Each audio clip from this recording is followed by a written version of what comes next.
She's not breathing. Somebody help me. She's not breathing. Maya's voice shattered the frozen air while her bloody hands slammed against a stranger's chest. 8 minutes. 8 minutes of CPR on ice-cold concrete. 30 people stood in a circle, phones recording, watching a 19-year-old homeless girl fight death alone. Nobody moved. Nobody helped. Nobody cared. But one phone call was already racing through Memphis, and within the hour, 180 Hells Angels would tear across 3 states to find the invisible girl who'd saved one of their own. The girl everyone stepped over was about to become untouchable.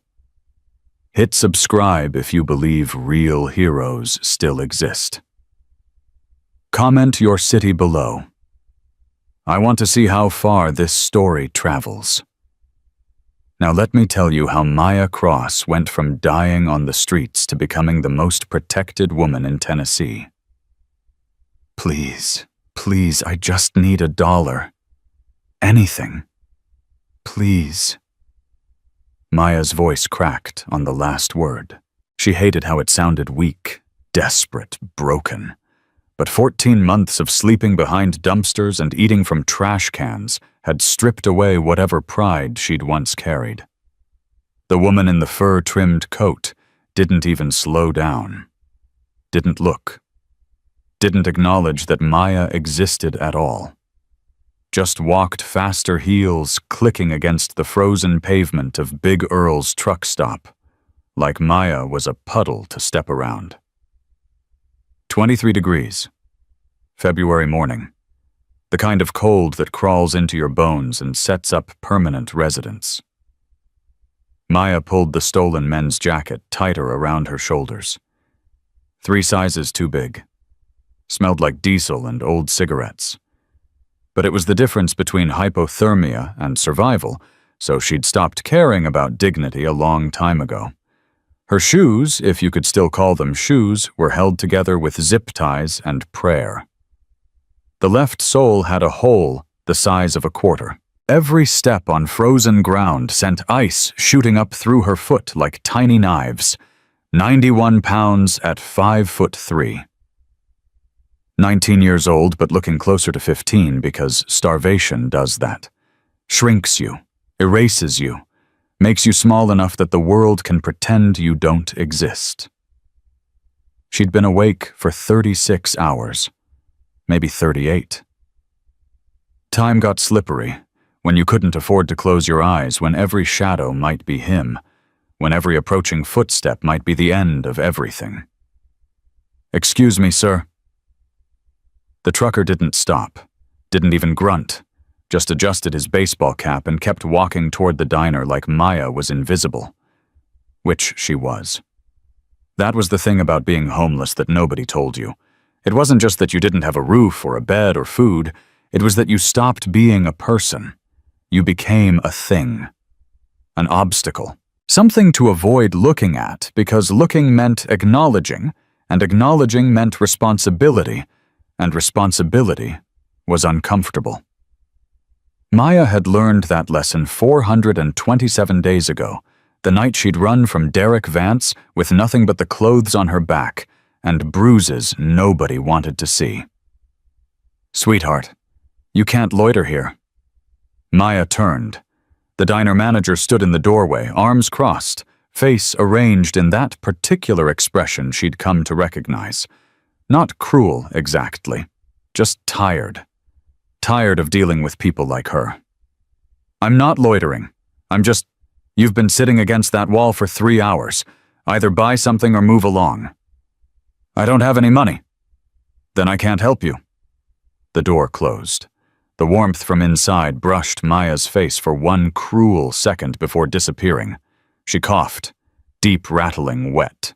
The kind of cough that meant something was wrong in her lungs, something that needed medicine and rest and care, none of which she could afford. Blood in her mouth again. She'd learned to swallow it. Spitting drew attention. A church van pulled into the parking lot. white with blue lettering, Grace Community Outreach, serving the least of these. Hope flickered in Maya's chest. Stupid, dangerous hope. She'd learned to kill it fast, but sometimes it escaped before she could. The van doors opened. 4 women emerged, all wearing matching t-shirts, all carrying boxes of supplies. Maya approached carefully, made herself small, non-threatening, smiled even though her cracked lips screamed. "Excuse me, I was wondering if you might know about any shelters with space, or maybe—" The leader, a woman in her 50s with perfect hair and a gold cross necklace, looked at Maya the way you'd look at a stain on your carpet. "Honey, we're setting up for an outreach event this afternoon. We're not equipped to help individuals right now." "I understand.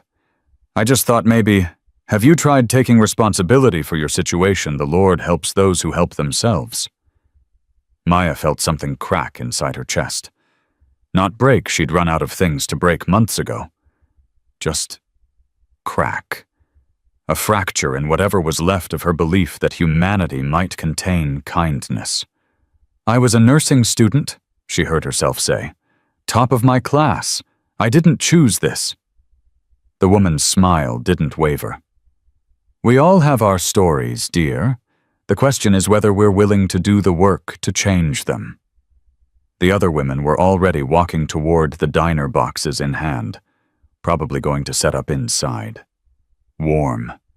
Fed. Certain of their righteousness. Maya watched them go. Didn't respond. What was there to say? She retreated to her spot against the brick wall, wrapped her thin arms around her torso, because that's what you did when you were trying to disappear, trying to take up less space in a world that had made it absolutely clear there was no space for you. The cough came again. Worse this time. She pressed her hand against her mouth and felt the warmth of blood on her palm. Bad sign. Very bad sign.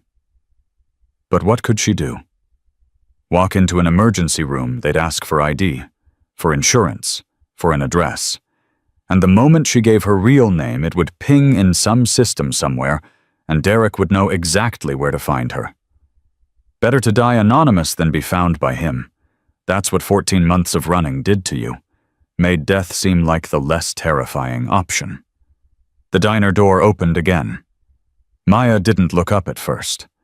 What was the point, another person to not see her? Another reminder that she'd somehow slipped through the cracks of civilization, and nobody was coming to pull her back up. But something made her raise her head. The girl walking out couldn't have been more than 18. Dark hair pulled back in a messy ponytail. Bright eyes. Healthy. Alive in a way Maya had forgotten was possible. She was wearing a leather jacket that looked too big for her. Black with patches. A skull with wings on the back. Iron Wolves MC. Maya knew enough about motorcycle clubs to know that jacket meant something. Meant protection. Meant belonging. Meant someone somewhere would come looking if anything happened to the person wearing it. The girl was holding a coffee cup, laughing at something on her phone, completely unaware of how lucky she was to exist in a world where she could walk outside without checking shadows, could laugh, without wondering who was listening, could be visible without being hunted. Elena Hawkins took 5 steps into the parking lot, and then she stopped. Her hand went to her chest. The phone slipped from her fingers and cracked against the frozen asphalt. The coffee cup fell next, shattering dark liquid splashing across ice. Elena's eyes went wide. Not with fear, with something else. Something biological. Something wrong. "I can't," her voice came out, strangled. "I can't." Her knees buckled. Maya watched it happen in slow motion. The way Elena's body just gave up. The way she crumpled onto frozen concrete with a sound that would haunt Maya's nightmares for years. The sound of a human being falling when there's nothing left to hold them up. For 2 seconds, the parking lot was silent. Then the phones came out. 12 people. Maya counted. 12 people within 50 feet of a teenage girl lying motionless on frozen ground. Not one of them moved to help. They just recorded. Stood in their warm coats with their hot coffees and their comfortable lives, and they pointed their cameras at a dying girl like she was content, like her potential death was entertainment. "Somebody help her," Maya's voice, her own voice, screaming. She didn't remember deciding to scream. Nobody moved. "Help her." Nothing. Just the sound of cameras clicking, recording, witnessing without participating. And Maya understood something in that instant, something that crystallized every rejection, every turned back, every person who'd chosen not to see her. The world was full of watchers, full of people who would film tragedy but never touch it, who would share suffering on social media but never share their sandwich with the person causing it, who would cluck their tongues at injustice from the safety of screens but never step into the mess of actually helping. Maya had spent 14 months being invisible. But this girl was visible. This girl had a jacket that meant someone loved her, meant someone was waiting for her, meant someone would cry at her funeral. And she was dying while everyone watched.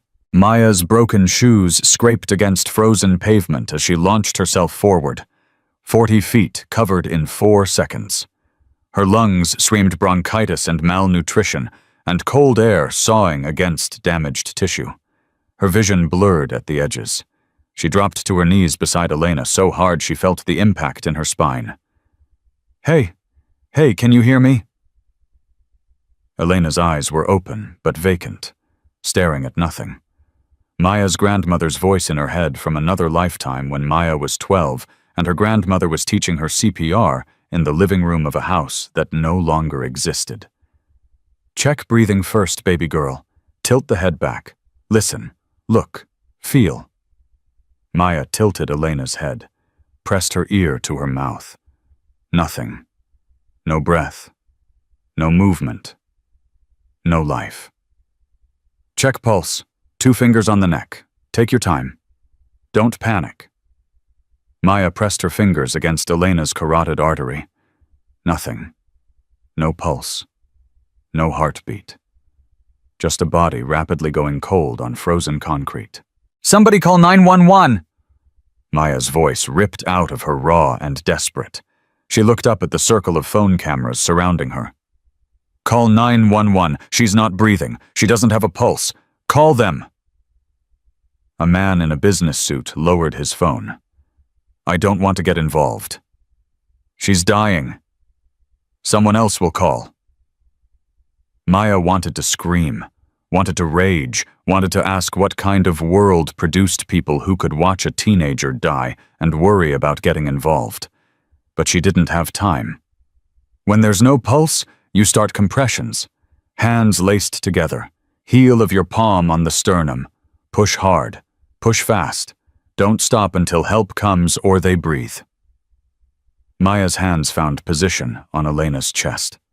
Fingers interlaced, arms straight. She took one breath, coughed blood, and began. 1, 2, 3, 4, 5. The rhythm her grandmother had drilled into her. The rhythm of staying alive, stupid song, perfect tempo.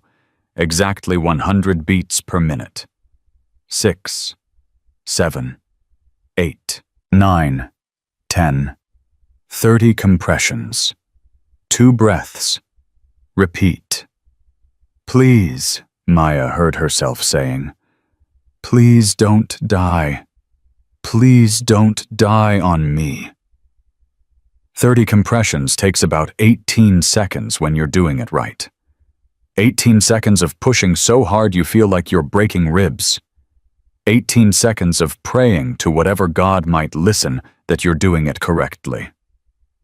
Maya pinched Elena's nose, tilted her head, sealed her mouth over Elena's lips and breathed. The girl's chest rose, fell. Nothing. Come on, come on! Another 30 compressions. Every push harder than the last. Every push draining strength Maya didn't have. After 1 minute, her arms started shaking.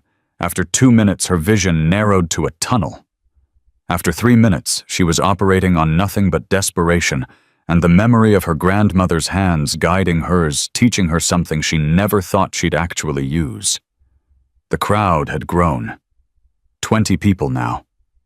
Maybe more. All watching, all recording. One of them, a trucker with a beer belly and a Patriots cap, finally pulled out his phone to call 911. Yeah, there's some homeless girl doing CPR on someone in the parking lot at Big Earl's, off I-40. I don't know if it's working. She looks like she's about to pass out herself. Some homeless girl.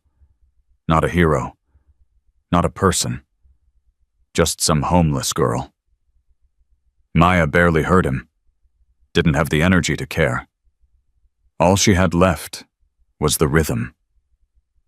1, 2, 3, 4, 5.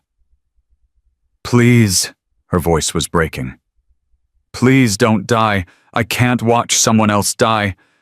I can't. Please. 4 minutes.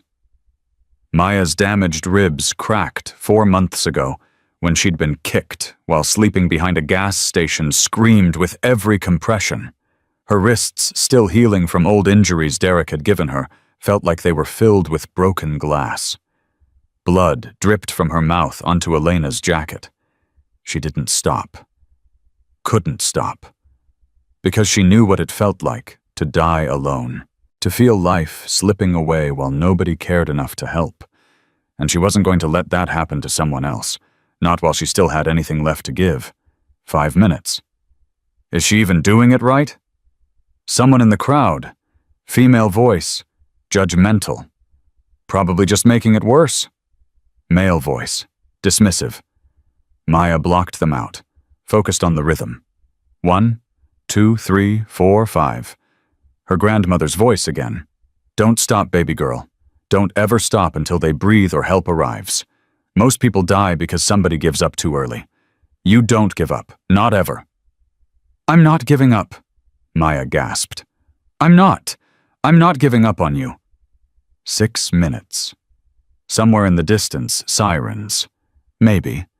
Or maybe she was hallucinating. Oxygen deprivation could do that. 7 minutes. Maya's arms felt like they were made of wet concrete. Every compression took everything she had. Her lungs rattled with fluid and blood and cold. She was dying. She'd known it for weeks, actually. The cough getting worse, the blood getting brighter, the exhaustion getting deeper. Her body was shutting down one system at a time, and there was nothing she could do about it because you can't treat pneumonia with willpower. But she had enough left for this. Enough left to keep one more person alive. 1, 2, 3, 4, 5. Please, Maya sobbed. Please, God. Please don't let her die. Take me instead. I don't matter. But she has someone waiting for her. Someone who loves her. Please, please. 8 minutes. Elena's body jerked. Maya almost didn't notice at first. She was so deep in the rhythm, so far gone into the mechanical repetition of survival. But then it happened again. A cough, a choke, a gasp. Elena's chest rose on its own. Her eyes flew open, wild and terrified and alive. What? Where? Elena's voice was raw, confused, scared. What happened? Maya collapsed backward onto frozen asphalt, gasping, coughing, crying. Her arms hung useless at her sides. Her vision swam with dark spots. You stopped breathing, she managed. Your heart stopped. You're okay now. You're okay. The sirens were real, getting closer. An ambulance tearing through traffic because someone had finally remembered that human life was supposed to matter. Who are you? Elena was struggling to sit up, still disoriented. Who? Nobody. Maya's voice was barely a whisper. I'm nobody. But she'd kept a stranger alive for 8 minutes. She'd refused to watch when everyone else just recorded. She'd chosen action when the rest of the world chose comfort. And somewhere in Memphis, a phone was ringing. Dominic Demon Hawkins was 7 miles away when his cell buzzed. Road captain of the Iron Wolves, former Army combat medic with 2 tours in Afghanistan, saved 16 lives in combat zones. He answered on the first ring. What? Dom, you need to get to Big Earl's. Now. It's Elena. She collapsed. Some homeless girl saved her life with CPR. Paramedics are en route, but... Dominic didn't hear the rest. He was already on his bike, already screaming down Memphis streets at speeds that would have gotten him arrested if he'd cared about anything except reaching his baby sister. The only family he had left. 7 miles in 4 minutes. He'd never ridden faster in his life. At Big Earl's, Maya was struggling to breathe. The effort of 8 minutes of CPR had pushed her damaged body past its limits. Her vision kept graying out. Her lungs felt like they were filled with broken glass and water. The paramedics had arrived. 2 of them were working on Elena, checking vitals, asking questions, prepping for transport. The 3rd was trying to examine Maya. Ma'am, you need medical attention. Your lips are blue. You're coughing blood. Please let us... I'm fine. You're clearly not fine. We need to take you in. I said I'm fine. Maya pulled away from the paramedics' reaching hands, tried to stand. Her legs buckled immediately.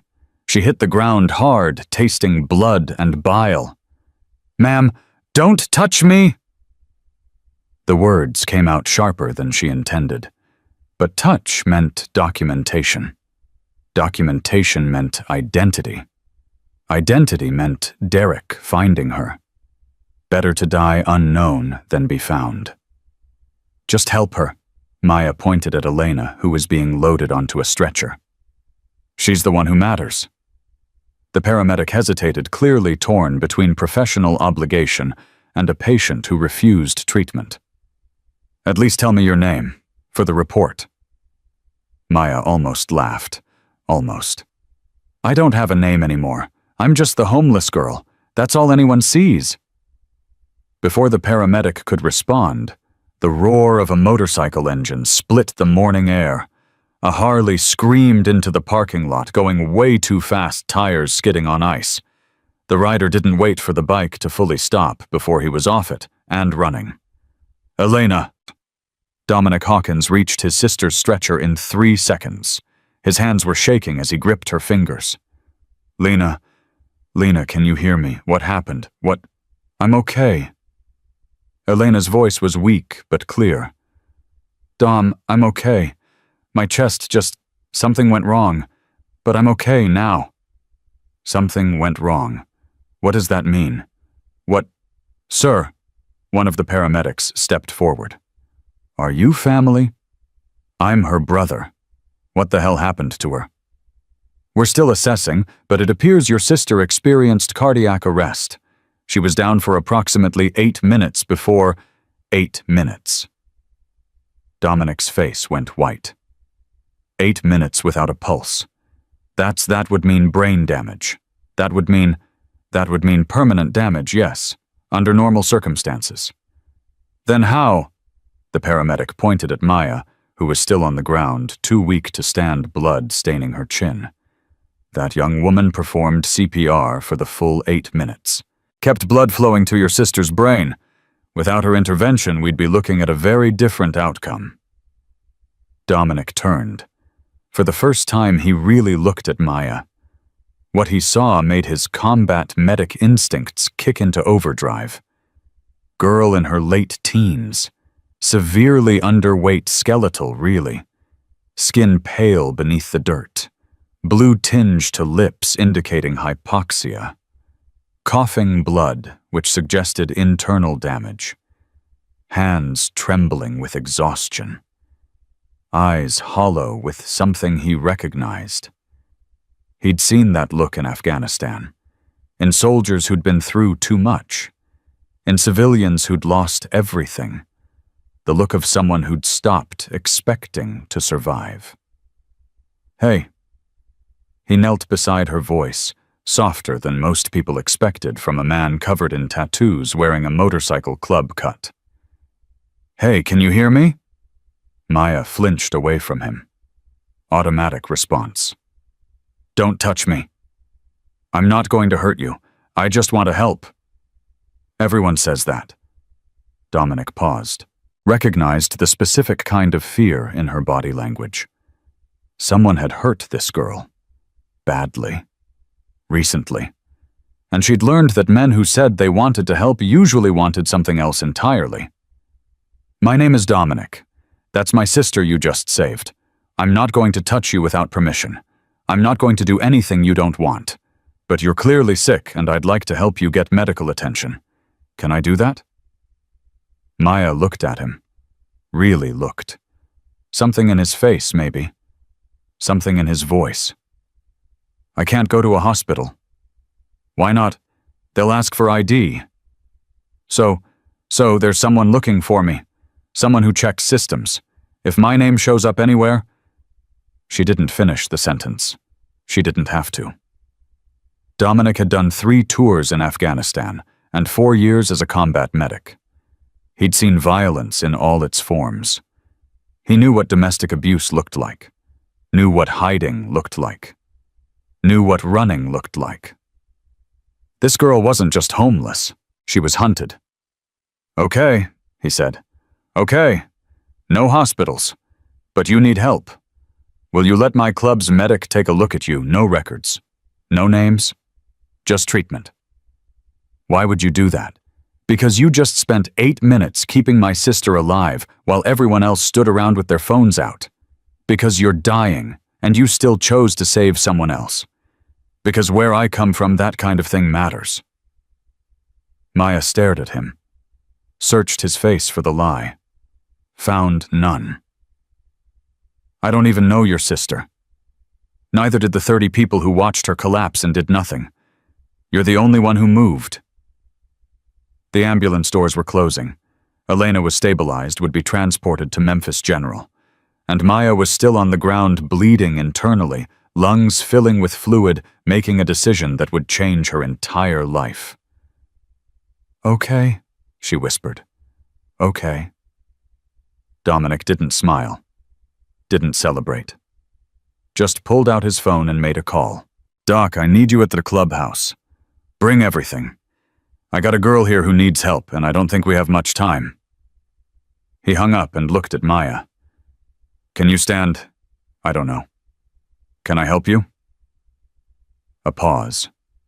The longest pause. "Yes." Dominic offered his hand. Slowly.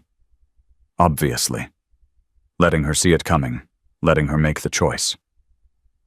Maya took it. And when she did, when her skeletal fingers wrapped around his rough palm, something shifted in the universe. The girl who'd been invisible for 14 months had just been seen. The girl who'd saved a stranger's life was about to be saved herself. But the hard part wasn't over. It was just beginning. Because 300 miles away in a Memphis police station, Officer Derek Vance was staring at his computer screen. An alert had just popped up. Emergency call transcript. Big Earl's truck stop. Some homeless girl doing CPR. Derek's eyes narrowed. Homeless girl. The right age range. The right geographic area. He pulled up the truck stop's security camera footage, a perk of being law enforcement accessing anything you wanted. And there she was. Maya. His Maya. The one who got away. The one who thought she could run. The one who was going to pay for making him look like a fool. Derek smiled. Reached for his phone. Hey, it's Vance. I need you to run some plates for me. Yeah, I'll owe you one. Iron Wolves MC. Every plate that was at Big Earl's this morning. He hung up, leaned back in his chair. Maya had made a mistake today. She'd drawn attention to herself, made herself visible. And now he knew exactly where to start looking. The hunt was back on. The clubhouse smelled like motor oil and coffee and something Maya couldn't identify. Safety, maybe. If safety had a smell. She was sitting on a leather couch that had seen better decades, wrapped in a blanket someone had thrown around her shoulders, shaking so hard her teeth chattered. Drink this. A mug appeared in front of her face. Steam rising. A woman holding it, mid-40s, hard eyes, soft hands. I'm Rosa, Dominic's old lady. Drink the tea, it'll help. Maya took the mug. Her fingers barely worked. The warmth seeped into her palms, and she almost cried from something so simple. Doc's on his way, Rosa said. 10 minutes out. You need anything else? Why are you helping me? Rosa's expression didn't change. You kept Elena alive for 8 minutes while 30 people watched. That's why. That's it. That's the only reason. That's enough reason. Drink your tea. Rosa walked away before Maya could respond. Left her alone with the warmth and the shaking, and the knowledge that any second now, someone was going to realize she wasn't worth the trouble. That's how it always worked. People helped until helping got hard. Then they remembered they had their own lives, their own problems, their own reasons to look away. The door banged open. Maya flinched so hard she spilled tea on the blanket. Her body was already moving, already calculating escape routes, already preparing to run. Easy, easy, it's just Doc. Dominic's voice. Calm, steady. He'd come through the door behind an older man carrying a medical bag. This her? The older man, Doc, apparently was already pulling on latex gloves. Christ, Dom. She looks like she's been through a war. She has been, just not the kind with uniforms. Doc knelt in front of Maya. His eyes were clinical but not cold, assessing but not judging. I'm gonna need to examine you. That okay? What are you going to do? Listen to your lungs, check your vitals, figure out why you're coughing blood. Nothing invasive unless you say so. Maya looked at Dominic, then at Rosa, who had reappeared in the doorway, then back at Doc. Okay. Doc pressed a stethoscope to her back. Deep breath. Maya tried. Got halfway before the coughing started. Deep, racking wet. She pressed her hand to her mouth, and it came away red. How long has this been going on? Few weeks. Few weeks. You've been coughing blood for weeks and you didn't... Doc stopped himself. Took a breath. Right. No hospitals. No ID. I get it. I can't go to a hospital. I heard. Someone's looking for you. Maya's whole body went rigid. Who told you that? Dom, and before you panic, nobody here is going to turn you in. That's not how this works. How does this work? Doc pulled out a blood pressure cuff. You saved the VP's baby sister. That means you're under our protection until we figure out what comes next. Nobody gets to you without going through us. You don't even know me. Don't need to. You proved who you are when you dropped to your knees for a stranger. The blood pressure cuff tightened around Maya's arm. She watched the numbers climb. Your BP is elevated. Pulse is thready. Temperature's at 102. And those lung sounds tell me you've got pneumonia, probably bacterial. Left untreated for much longer and you'd be looking at sepsis. Maybe respiratory failure. So what do I do? Antibiotics, rest, fluids, food. Doc's voice softened. When's the last time you ate a real meal? Maya tried to remember. The effort made her head swim. I don't know. Maybe a week. A week. There was a church that gave out sandwiches on Tuesdays, but they stopped coming. Budget cuts or something. Rosa made a sound in her throat. something between anger and grief. "I'm making you food," she said, "right now, and you're going to eat all of it." "I don't want to be a burden." "Tough. You're eating." Rosa was gone before Maya could argue. Doc was already loading a syringe. "This is a broad-spectrum antibiotic. It'll start fighting the infection immediately. I need to give you a shot every 12 hours for the next 3 days. Then we'll switch to pills. You okay with needles?" "I used to be a nursing student." Doc's hands paused. "Nursing student?" "Yeah, before." "Before what?" Maya didn't answer. Couldn't answer. The words stuck in her throat like broken glass. Dominic stepped forward. "You don't have to tell us anything you don't want to. But if someone's hunting you, the more we know, the better we can protect you." "You can't protect me from him." "Who? You can't. He's—" Maya's voice cracked. "He's a cop. Memphis PD. And he's got friends everywhere. Every shelter I tried to go to, he'd already called ahead. Told them I was dangerous. Told them I was a drug addict, a thief. By the time I showed up, they'd already decided not to help me." The room went quiet. Dominic's jaw tightened.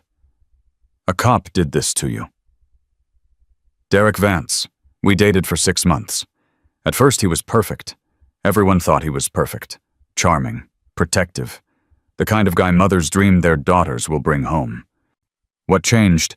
Everything. Nothing. I don't know when it started exactly. Little things at first. He didn't like my friends, didn't like my clothes, didn't like how I spent my time when I wasn't with him. Then it got bigger. He checked my phone, tracked my location, got angry if I talked to other guys." Maya's hands were shaking again. Tea sloshed in the mug. "The first time he hit me, he cried afterward. Said he was so sorry. Said it would never happen again. And I believed him because I was stupid. Because I loved him. Because that's what abusers count on. You're not stupid. I stayed for 3 more months. 3 months of walking on eggshells. 3 months of learning which version of him I was going to get each day. 3 months of covering bruises and making excuses and pretending everything was fine." Doc administered the antibiotic while she talked. She barely felt the needle. "What made you leave?" He put a gun to my head. The silence was deafening. "He was drunk. I'd come home late from a study group. I was still in nursing school then, and he was convinced I'd been cheating on him. He pulled his service weapon and pressed it right here." She touched her temple. Held it there for maybe 30 seconds. Felt like an hour. Told me if he couldn't have me, nobody could. Jesus Christ. When he passed out, I ran. Took nothing. Just ran. And I haven't stopped running since. Dominic's hands were clenched into fists at his sides. "Why didn't you go to the police?" Maya laughed. The sound was broken bitter. "He is the police. His captain covers for him. The whole department covers for him. I tried going to internal affairs once about 2 months in. You know what happened?" "What?" "Derek showed up at my apartment that night. Somehow he knew. Someone had told him. He broke 3 of my ribs and told me if I ever talked to anyone official again, he'd make sure I disappeared." Rosa had returned with a plate of food. She stood in the doorway, frozen plate, forgotten in her hands. "That's why you can't go to a hospital," she said quietly. "Because he monitors the systems. He's got friends in dispatch, in records, in every agency I might turn to for help. The moment I use my real name anywhere, he'll know. And then he'll find me." "How long have you been running?" 14 months. Almost 15. 14 months on the street. Dominic's voice was flat, with barely controlled rage. 14 months of starving and freezing and being treated like garbage because a cop with a badge decided you were his property. I tried to get help. I really did. But every door closed in my face. Every person I turned to had already heard his version.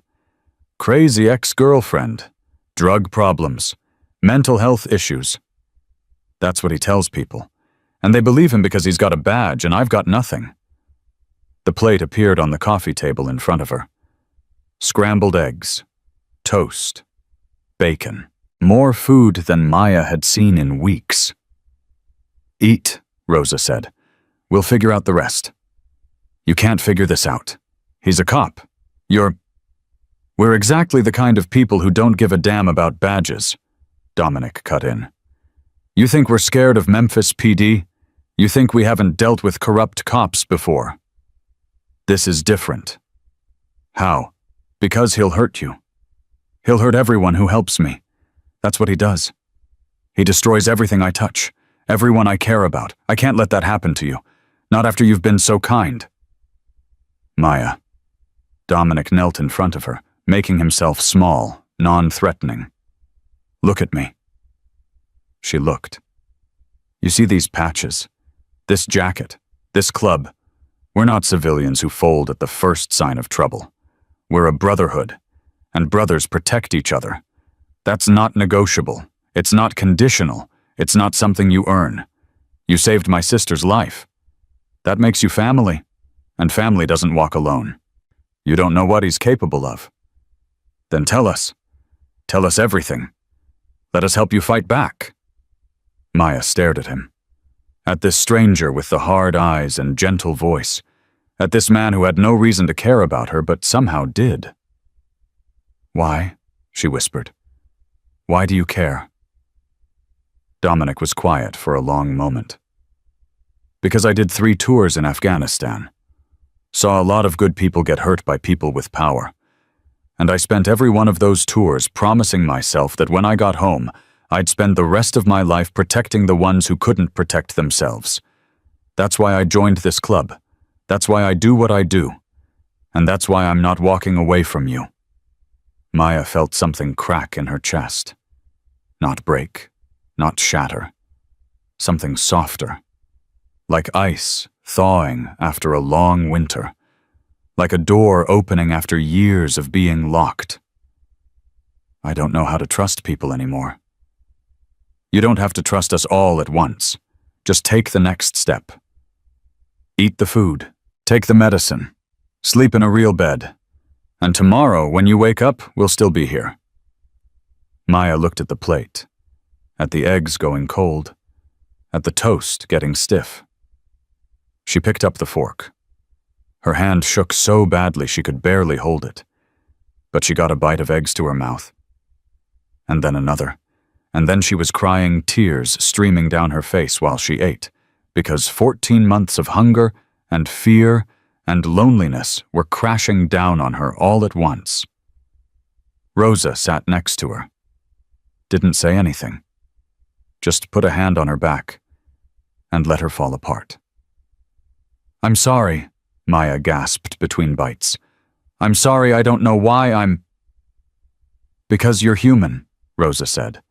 "Because you've been surviving alone for so long, you forgot what it feels like to be safe. Don't apologize for that. Ever." Meanwhile, at Memphis General Hospital, Elena Hawkins was waking up to a room full of monitors and the terrifying beep of medical equipment. "Dom," her voice was hoarse, throat raw from intubation. "He's coming, sweetheart." A nurse adjusted her IV. "He had to step out for a bit, but he'll be here soon." "What happened to me?" "You had a cardiac event. Your heart stopped for about 8 minutes." 8 minutes? Elena's eyes went wide.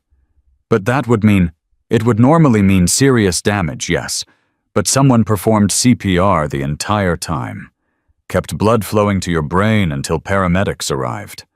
You're incredibly lucky." Who did it?" "I don't know, honey. Some young woman at the truck stop.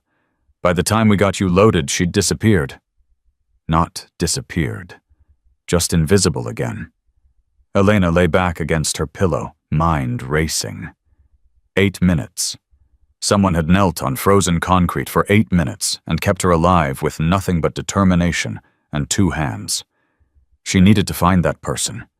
Needed to thank them. Needed to— The door opened. Dominic walked in, and Elena forgot everything else. "Dom," He was at her bedside in 2 strides, hands gripping hers, eyes wet with something he'd never admit to. "Hey, Lena. Hey, you scared the hell out of me." I'm okay. The doctor said, "I know what they said, long QT syndrome. Your heart's been waiting to give out and nobody caught it. They're going to put in a pacemaker, monitor things. But they said I should make a full recovery because of the CPR." "Yeah, about that." Dominic pulled up a chair, sat down, kept holding her hand. "The girl who saved you, I found her." "You did? Oh my God. Dom, I want to meet her. I want to. It's complicated." "What do you mean?" Dominic told her. "All of it. The homelessness, the abuse, the corrupt cop hunting her, the 14 months of running."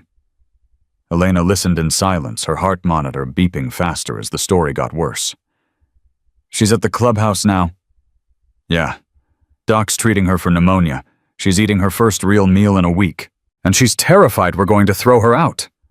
"Throw her out? She saved my life." "She doesn't believe that matters. 14 months of people not caring has convinced her she's worthless." "She's not worthless. She's a hero." "Try telling her that."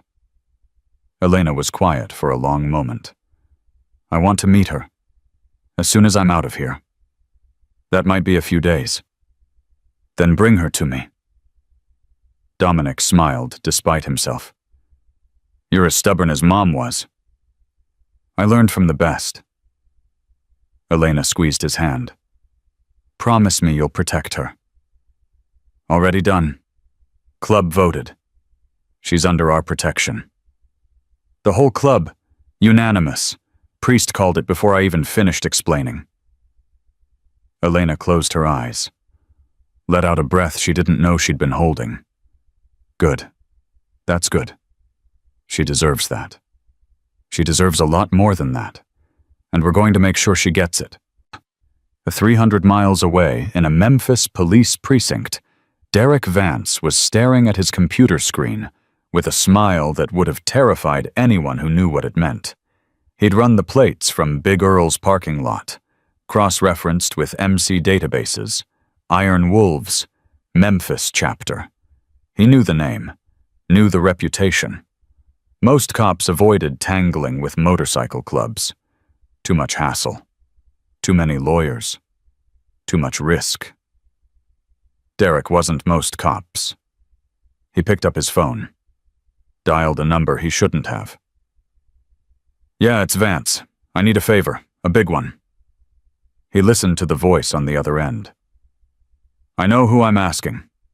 And I know what it'll cost. I don't care. I need everything you've got on the Iron Wolves MC. Leadership, clubhouse location, known associates, everything." Another pause. "Because they've got something that belongs to me. And I want it back." He hung up, leaned back in his chair. Maya thought she'd found safety, thought she could hide behind a bunch of bikers and their code. She was wrong. Derek had hunted her for 14 months, tracked her across 3 states, spent countless hours making sure every door was closed in her face. He wasn't about to let a motorcycle club stand in his way. Not when he was this close. His phone buzzed. A text. "Clubhouse location confirmed. 847 Riverside. Doctor want me to roll on it." Derek typed back, "Not yet. I want to do this right. Need to get her alone." Another buzz. How Derek smiled. The answer was obvious. Patience. She'll slip up eventually. They always do. He put the phone down, closed his eyes, pictured Maya's face when he finally caught up with her. 14 months of embarrassment, 14 months of people whispering behind his back about the girlfriend who got away, 14 months of rage building inside him like a pressure cooker waiting to explode. She'd made him look like a fool. And Derek Vance did not tolerate being made a fool. Back at the clubhouse, Maya had finished eating and was fighting to stay conscious. The combination of pneumonia, exhaustion, and actual food in her system was dragging her toward sleep like an anchor. There's a bed upstairs, Rosa said. Real mattress, clean sheets. You can lock the door from the inside. I shouldn't. You need sleep. Your body needs to heal. Let us take care of the rest. What if he finds me here? Then he'll find 60 very angry men between him and you. And trust me, sweetheart, this club has dealt with worse than corrupt cops. Maya wanted to argue. Wanted to explain that Derek was different, that he'd stop at nothing, that everyone who helped her ended up getting hurt. But her eyes were closing on their own. Her body was shutting down whether she wanted it to or not. Okay, she whispered. Okay. Rosa helped her up the stairs. Each step was agony. By the time they reached the bedroom, Maya was barely conscious. The bed was soft. So soft. After 14 months of concrete and cardboard, it felt like a cloud. Lock's right here. Rosa pointed to a deadbolt on the inside of the door. Nobody comes in without your say-so. Thank you. Thank me by getting better, by letting us help you fight this. Rosa closed the door behind her. Maya heard her footsteps fade down the hall. Alone. But not the kind of alone she'd been for 14 months. This was different. This was chosen solitude, not enforced isolation. She reached for the deadbolt, slid it home. The click echoed in the quiet room, and for the first time in 427 days, Maya Cross closed her eyes without fear.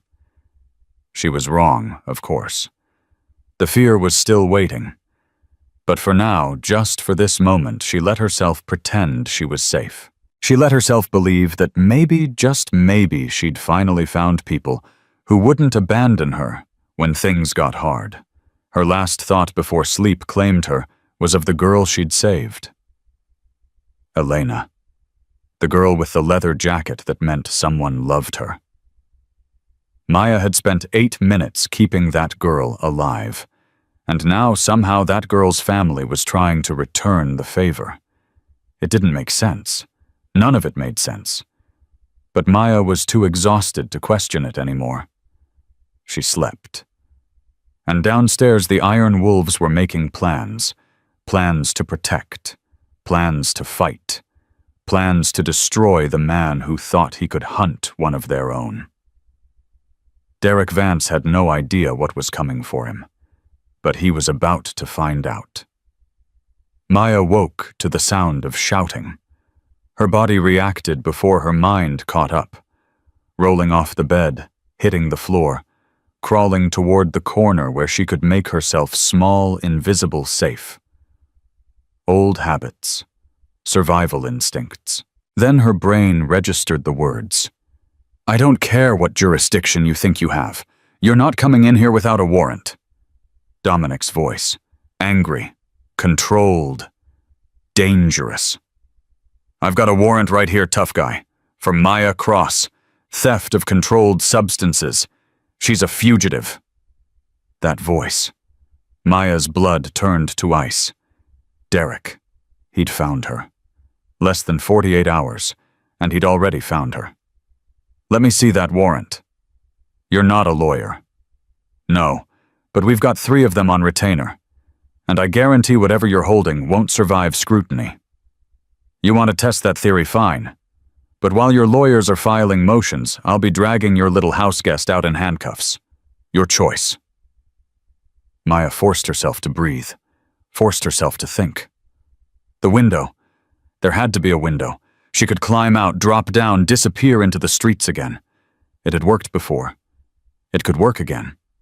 But her body wouldn't move. 14 months of running had finally caught up with her. The pneumonia, the exhaustion, the malnutrition. She barely had the strength to stand, let alone flee. A knock on the door made her flinch so hard she bit her tongue. Maya, it's Rosa. Can I come in? Maya didn't answer. Couldn't answer. Maya, honey, I need you to listen to me. Derek Vance is downstairs with 3 patrol cars. He's got a warrant, but Priest is stalling him. We've got maybe 10 minutes before this gets ugly. 10 minutes. 10 minutes to decide whether to run or fight. Maya, please, open the door. Her hands shook as she reached for the deadbolt, pulled it back, cracked the door just enough to see Rosa's face. I have to go, Maya whispered. I have to run. I told you he'd come. I told you, you're not running anywhere. You can barely stand. Then he'll take me.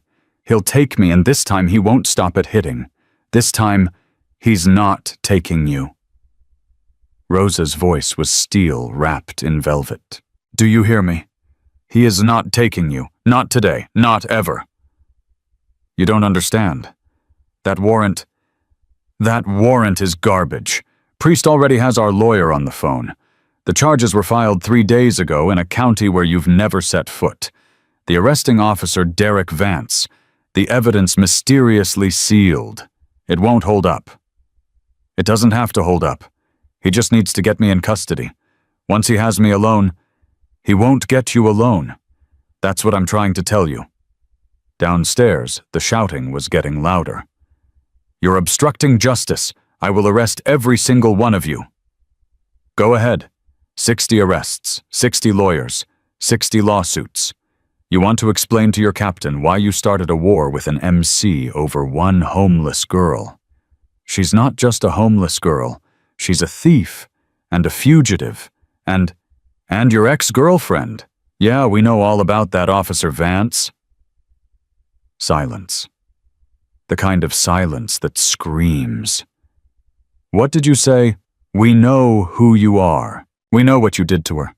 We know about the broken ribs and the gun to her head, and the 14 months you've spent hunting her across 3 states. So here's what's going to happen. You're going to take your bullshit warrant and your badge, and you're going to get off our property.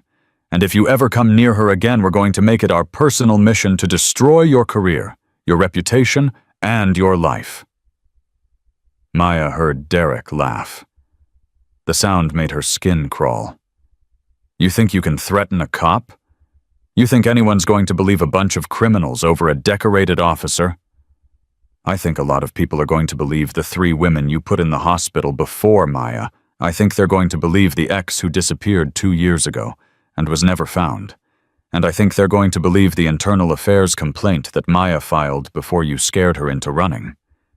You don't have any of that. Don't we? More silence. Longer this time. This isn't over. No, it's not. But the next chapter isn't going to go the way you think. Maya heard footsteps, car doors slamming, engines starting, the sound of vehicles pulling away. Then Dominic's voice closer now, coming up the stairs. Maya, he's gone. For now. She opened the door all the way. Dominic stood there with Priest beside him. Both men looked like they'd aged 10 years in the last 10 minutes. He'll be back, Maya said. He always comes back. We know. That's why we're not waiting for him. What do you mean? Priest stepped forward. 60 years old, silver hair, eyes that had seen everything and forgiven nothing. Means we're going on offense. We've got a journalist who owes us a favor, a retired FBI agent who hates dirty cops, and about 300 brothers across 5 states who are very interested in making Derek Vance's life difficult. You can't fight him. He's got the whole system behind him. The system protects its own until protecting them becomes more expensive than throwing them away. We're going to make Derek Vance very expensive. Maya stared at this man she'd known for less than 2 days, this stranger who was planning to go to war for her. Why would you do this? Priest's face softened, just for a moment. Because my daughter died 6 years ago. Domestic violence. Her husband beat her to death while the cops looked the other way because he was one of them. I couldn't save her, but maybe I can save you. Maya felt the words hit her like a physical blow. I'm sorry. Don't be sorry. Be angry. Anger is fuel. and we're going to need a lot of fuel to burn this bastard's world down. The investigation started that afternoon. Karen Wells showed up at the clubhouse with a recorder and a notepad, and the kind of hungry look that journalists get when they smell blood in the water. "I've been tracking Derek Vance for 2 years," she said, "ever since Sarah Chen disappeared. But I could never get anyone to go on record. Too scared, too broken, too convinced that nobody would believe them." Maya sat across from her, hands wrapped around a coffee mug she wasn't drinking from. "I don't know if I can do this." "Tell me about him. Start wherever feels right." Maya opened her mouth, closed it, tried again. "He was charming. That's the thing nobody tells you about abusers. They're charming. That's how they get you." "How did you meet?" "I was in nursing school. He responded to a call at the hospital. Some drunk guy had gotten violent in the ER. Derek handled it perfectly. Calm, professional kind to the nurses. He asked for my number afterward, said I seemed like someone worth knowing." "And you gave it to him?" "Of course I did. He was a cop. He was handsome. He was everything I thought I wanted." Karen scribbled notes. "When did things change?" "Slowly. So slowly I didn't notice until it was too late. First it was little things. He didn't like my friends, didn't like how I dressed, didn't like me studying late because it meant time away from him. Classic isolation tactics. I didn't recognize them. Not then. I just thought he was protective, that he loved me so much he couldn't stand being apart." "What was the first violent incident?" Maya's hands tightened on the mug. "We'd been dating for 4 months. I came home late from a study group. He was convinced I'd been with another man. I tried to explain, to show him my textbooks, my notes. He slapped me so hard I hit the wall." "What happened after?" "He cried. Said he was so sorry. Said the job was stressing him out, that he'd never do it again. Bought me flowers. Took me to dinner. For 2 weeks he was perfect. And then I came home late again. This time he didn't just slap me." Maya pulled down the collar of her shirt, showed Karen the scar on her collarbone. "Threw me into a mirror, glass everywhere. Told me if I went to the hospital he'd tell them I was crazy, that I'd done it to myself." "Did you go?" "No, I cleaned it up myself. Used butterfly bandages. Told myself it was a one-time thing." "But it wasn't." "No, it got worse. Always worse. And every time he'd apologize. He'd be perfect for a few days. Just long enough to make me believe he'd changed. Then something would set him off and it would start all over again." Karen looked up from her notes. "What finally made you leave?" Maya was quiet for a long moment. "He put his service weapon against my temple and told me he'd rather watch me die than let anyone else have me." The room went still. I believed him. I looked in his eyes, and I absolutely knew that he meant every word. So I waited until he passed out. And I ran. "Where did you go?" "Everywhere, nowhere, it didn't matter. He always found me, always got there first. He'd call shelters, tell them I was dangerous. Call employers, tell them I was a thief. He even called my nursing school. Got me expelled for behavioral issues before I could tell anyone what was really happening. He destroyed your life. That was the point. He wanted me to have nowhere to go, no one to turn to. He wanted me desperate enough to come back to him because at least that was familiar." "But you didn't go back." "No. I'd rather die on the street than go back to him." Karen set down her pen. "Maya, I want to run this story. I want to put everything you've told me on record. But I need you to understand what that means. Your name will be out there. Your face. Your history. Derek will escalate. His friends will come after you. It's going to get worse before it gets better." Maya looked at her. At this woman who wanted to expose the truth. "It's been worse for 14 months. At least this way I'm fighting back." "Are you sure?" "I'm sure I'm tired of being afraid. I'm sure I'm tired of running. And I'm sure that if I don't do this, he'll keep hurting people until someone stops him. Even if it costs you everything. I don't have anything left to lose. Karen picked up her pen again. Then let's burn his world down. The story hit 3 days later. Memphis cop accused of stalking ex-girlfriend across 3 states. It went viral. Not because domestic violence was unusual. God knows it happened every day, but because Karen had done her homework. She'd found the other women, the ones Derek had hurt before Maya. 3 of them agreed to be interviewed. On camera, names and faces and scars and all. Rebecca Torres, broken jaw, 2019. Amanda Wright, ruptured spleen, 2020. Jennifer Cole, missing 2 teeth, 2021. All of them had filed complaints. All of the complaints had disappeared. And then there was Sarah Chen. Sarah Chen, who'd dated Derek in 2022. Sarah Chen, who'd filed for a restraining order 3 weeks before she vanished. Sarah Chen, whose case had gone cold because the lead investigator was Derek's drinking buddy.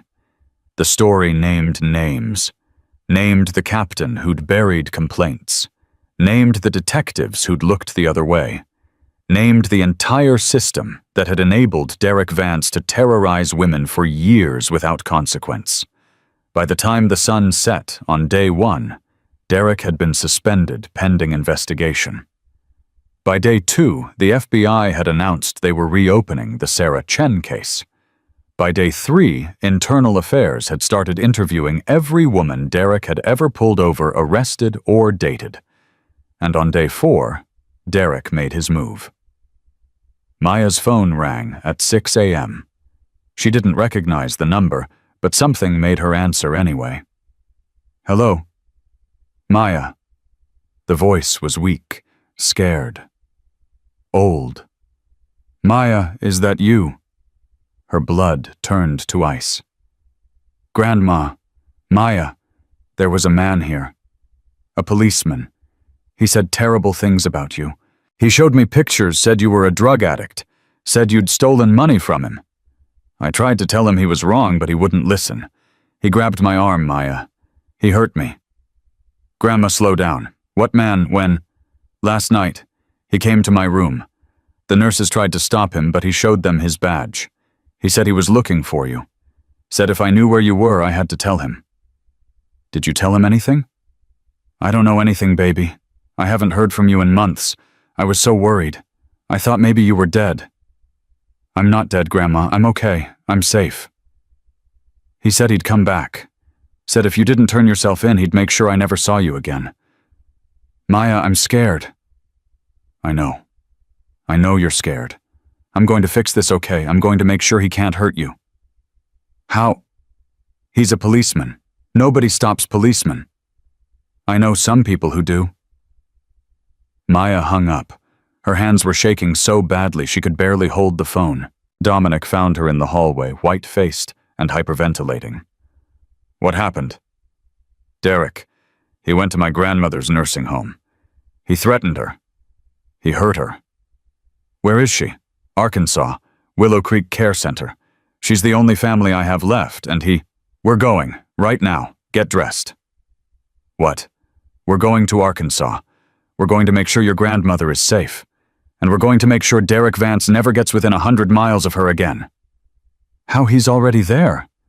He could go back any time. Then we'll get there first. And we'll stay until he understands that touching her again would be the worst mistake of his life.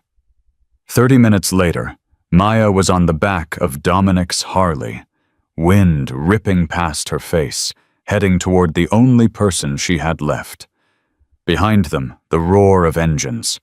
20 bikes at first, then 40, then 60. By the time they hit the highway, there were 120 iron wolves riding in formation, a river of chrome and leather and righteous fury flowing toward Arkansas. Maya had never seen anything like it. Why? She shouted over the wind. Why are they all coming? Because that's what brothers do, Dominic shouted back. We ride for our own. I'm not one of your own. You are now. 4 hours later, they pulled into the parking lot of Willow Creek Care Center. The administrator came running out before they'd even dismounted. You can't. All this is a medical facility. We have elderly patients. Priest stepped forward. Calm, polite, absolutely terrifying. Ma'am, my name is Robert Priest. I'm the president of the Iron Wolves Motorcycle Club. We're not here to cause trouble. We're here because one of your patients was threatened by a Memphis police officer last night. We'd like to see the security footage. I can't just... You can, and you will, because if you don't, I'm going to have my lawyer file a lawsuit against this facility for failing to protect a resident from a violent intruder. And then I'm going to have a journalist friend write a story about how nursing homes let cops walk in and terrorize 80-year-old women. Your choice. The administrator's face went through several colors before settling on pale. Follow me. The footage was worse than Maya had imagined. Derek, in his uniform badge, prominently displayed walking into her grandmother's room, grabbing the old woman's arm hard enough to leave bruises, leaning in close, whispering things the camera couldn't hear, but Maya could imagine. Threats, promises, the same words he'd used on her so many times. I want copies of this, Priest said. Multiple copies. And I want your staff to document every bruise, every injury, every word that man said while he was here. I'll need to consult with our legal. You'll need to protect your patients. That's what you'll need to do. Can I see Mrs. Cross now? Maya's grandmother was smaller than she remembered. The stroke that had happened the night after Derek's visit had taken something from her, left her frailer, more fragile, less like the fierce woman who'd raised Maya after her mother died. Grandma, the old woman's eyes fluttered open. Maya, my Maya. Maya fell to her knees beside the bed, grabbed her grandmother's hand, felt the paper-thin skin and the brittle bones beneath. I'm sorry. I'm so sorry. I should have come sooner. I should have... Hush, baby. You're here now. That's what matters. He hurt you because of me. Because I ran. He hurt me because he's evil. Don't you ever blame yourself for another person's evil. Maya was crying, hadn't even realized it until she felt the tears dripping onto her grandmother's hand. I thought I was protecting you by staying away. I thought if he couldn't find me, he'd leave you alone. You were protecting yourself. That's what you were supposed to do. But I'm an old woman, Maya. I've survived worse than one angry man with a badge. And now you're here. Now you've brought friends. The old woman's eyes drifted to the doorway where Dominic stood waiting. Are those your people? Maya didn't know how to explain it. They're helping me. Good. You need people. Everyone needs people. I tried to do it alone. I know what you thought. You thought asking for help meant being weak. Your mother thought the same thing. It's not weakness, baby. It's wisdom. The strongest people are the ones who know when to lean on others. Maya pressed her forehead to her grandmother's hand. I love you. I love you too. Now go. Go fight. Go win. And when you do come back and tell me everything. What if I lose? Her grandmother smiled. The same smile she'd had when Maya was a child, when she'd scraped her knee, or failed a test, or thought the world was ending. You won't lose. You've got your mother's spirit, and now you've got an army behind you. Maya stood, wiped her eyes, squared her shoulders. I'll be back. I know you will. Outside the room, Priest was on the phone. Yeah, I've got the footage. Derek Vance on camera assaulting an 80-year-old woman. We're sending copies to the FBI, to Internal Affairs, and to every news station that'll take them. He hung up, looked at Maya. How is she? Stronger than me, as always. She's where you get it from, then. Get what? That thing that made you kneel on frozen concrete for 8 minutes to save a stranger. That came from somewhere. I'm guessing it came from her. Maya looked back at her grandmother's door. She raised me after my mom died, taught me everything I know about being brave. Then let's make sure she gets to see you win this. They left 30 iron wolves at the nursing home. Rotating shifts, 24-hour coverage. No one got in to see Maya's grandmother without being vetted first. Derek had made a mistake coming here. He'd thought threatening an old woman would break Maya. Instead, he'd given her something she hadn't had in 14 months. Something to fight for. Someone to protect. A reason to stop running and start swinging. And the Iron Wolves were about to show him exactly what happened when you messed with their family. The call came at 3 a.m. Maya was half asleep on the clubhouse couch, antibiotics finally starting to win the war against pneumonia, when Priest's phone shattered the silence. She watched him answer, watched his face change. When? A pause. How many? Another pause. We're on our way. He hung up, looked at Maya with something she'd never seen in his eyes before. Fear. What happened? Derek's at the hospital in Arkansas. He showed up 20 minutes ago. Alone. Off duty. Armed. Maya was on her feet before he finished speaking. My grandmother. Our guys are holding him in the lobby. But Maya, he's demanding to see you. Says if you don't come, he'll find another way in. Then I'm going. That's exactly what he wants. I don't care what he wants. He's not getting to her. Not again. Dominic appeared in the doorway. He'd been listening. We can handle this without you. You don't have to face him. Yes, I do. Maya's voice was steady for the first time in 14 months. I've been running from him since the night I left. Running from his shadow, his voice, his threats. If I don't face him now, I'll be running forever. He could hurt you. He's been hurting me for 2 years. The only difference is now I get to hurt back. Priest and Dominic exchanged a look. All right, Priest said, but we do this smart. We do this right. And we do this with 100 witnesses and every camera rolling. The ride to Arkansas took 3 hours. Maya spent every minute of it preparing. Not physically. She was still weak, still recovering, still carrying the damage of 14 months on the streets. But mentally, emotionally. She rehearsed the words she'd never gotten to say, the accusations she'd swallowed, the truth she'd been too afraid to speak. Derek had taken everything from her, her education, her home, her health, her sense of safety. But he hadn't taken her voice, and tonight he was going to hear it. The hospital parking lot was chaos when they arrived. 6 police cars, lights flashing, officers standing around looking confused because nobody had told them whose side they were supposed to be on. And in the middle of it all, surrounded by iron wolves who refused to let him pass, stood Derek Vance. He looked smaller than Maya remembered.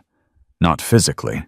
He was still tall, still broad, still carrying that predator energy that had once made her feel protected and later made her feel trapped. But something had shifted. Some of the arrogance had cracked. Some of the certainty had faded. He was surrounded by men who weren't afraid of his badge, who weren't impressed by his threats, who looked at him like he was exactly what he was, a bully who'd finally picked the wrong target. Maya! His voice cut through the noise, found her immediately, like he'd been waiting. Derek. She stepped forward. The crowd parted to let her through. You came. I knew you would. You threatened my grandmother.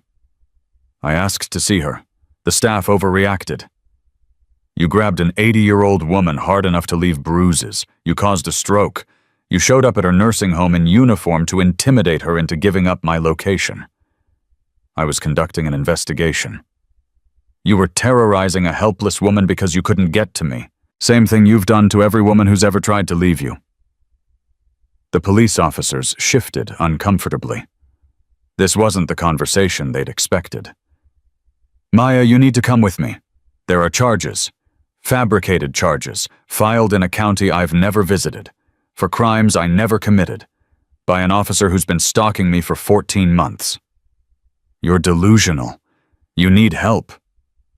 I needed help 2 years ago. When you broke my ribs, when you put a gun to my head, when you made me so afraid to exist that I chose homelessness over going back to you. That never happened. It happened every week, sometimes every day, and you know what I'm done pretending it didn't. Maya reached into her pocket, pulled out her phone, held it up so everyone could see. I have recordings, voicemails you left threatening to kill me if I didn't come home, texts describing exactly what you'd do when you caught me, photos of every bruise, every scar, every injury you ever gave me. Derek's face went pale. You're lying. I'm not. I saved everything, every piece of evidence, because I knew someday I'd need it. Someday I'd have to prove that the charming cop everyone loved was actually a monster. Those could be faked. They're time-stamped, verified by 3 separate forensic analysts, and they've already been submitted to the FBI. Derek's jaw tightened. That controlled mask he wore was starting to slip. You need to think very carefully about what you're doing, Maya. I've thought about nothing else for 14 months, and I've decided I'm done being afraid of you. She stepped closer, close enough to see the vein pulsing in his temple. You told me nobody would ever believe me. You said your badge made you untouchable. You said I was nothing. Maya, you were right about one thing. I was nothing. I let you make me nothing. I let you shrink me down until I disappeared. She held his gaze, didn't flinch, didn't look away. But I'm not nothing anymore. I saved someone's life while everyone else watched. And that girl's family decided I was worth protecting.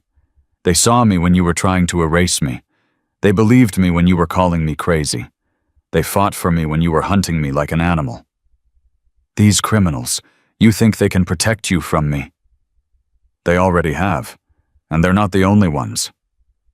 As if on cue, 2 black SUVs pulled into the parking lot. FBI. The letters on the side might as well have been a death sentence for Derek's career. 4 agents stepped out. One of them walked directly to Derek. Officer Derek Vance. Who's asking? Special Agent Patricia Morrison. We have some questions about the disappearance of Sarah Chen. Every drop of color drained from Derek's face. I don't know what you're talking about. Really? Because we found her, Officer Vance. Yesterday. In a storage unit you rented under a fake name 3 years ago. The world stopped. Maya felt her knees go weak, felt Dominic's hand on her elbow steadying her. You found her. Her voice came out strangled. Sarah Chen. Her remains, yes, along with evidence that strongly suggests Officer Vance was the last person to see her alive. Derek's mask finally shattered completely. That's not, I didn't. You didn't what? Rent a storage unit at 847 Commerce Drive. We have the records. You didn't visit that unit twice a month for 3 years. We have the surveillance footage. You didn't dispose of evidence connecting you to a missing woman. We have the forensics team processing it right now. Derek looked around wildly. At the FBI agents. At the police officers who were slowly backing away from him.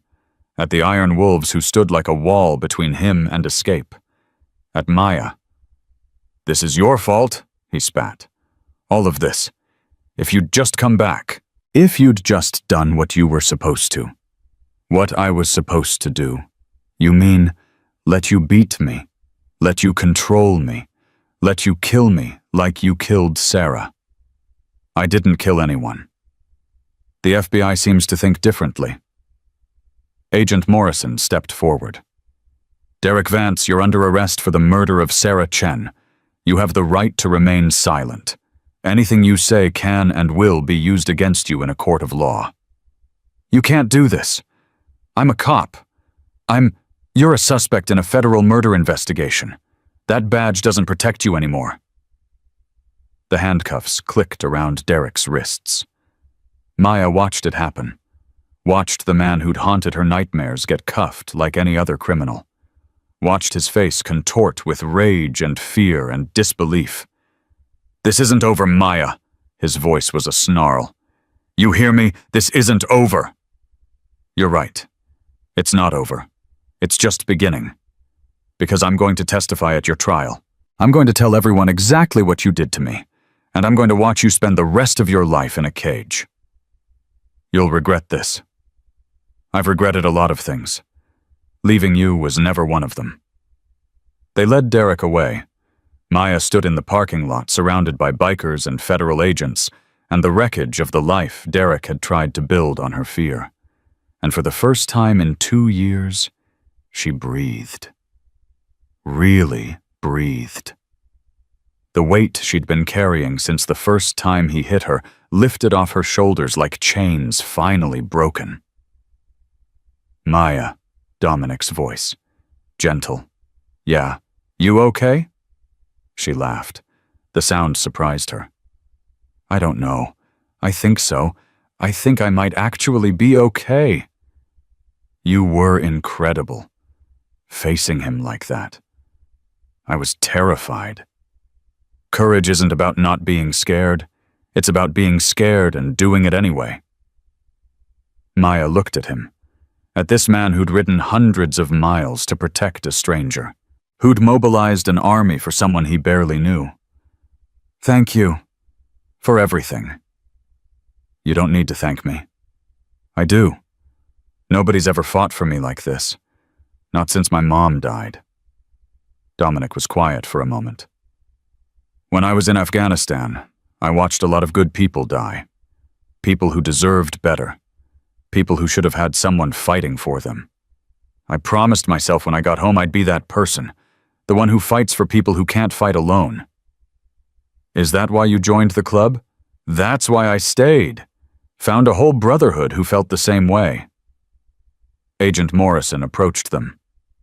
Miss Cross, I'm going to need a full statement. Everything you know about Derek Vance, his behavior, his contacts, anything that might help us build this case. I'll tell you everything. It's going to take a while. Years of history to unpack. I've got time. For the first time in 14 months, I've got nothing but time. The statement took 6 hours. Maya talked until her voice gave out. Then she drank water and talked some more. She told them about the first slap. The broken ribs. The gun against her temple. The night she ran. She told them about the shelters that turned her away. The jobs she couldn't get. The systems designed to help that had failed her completely. She told them about the recordings she'd saved. The evidence she'd hidden.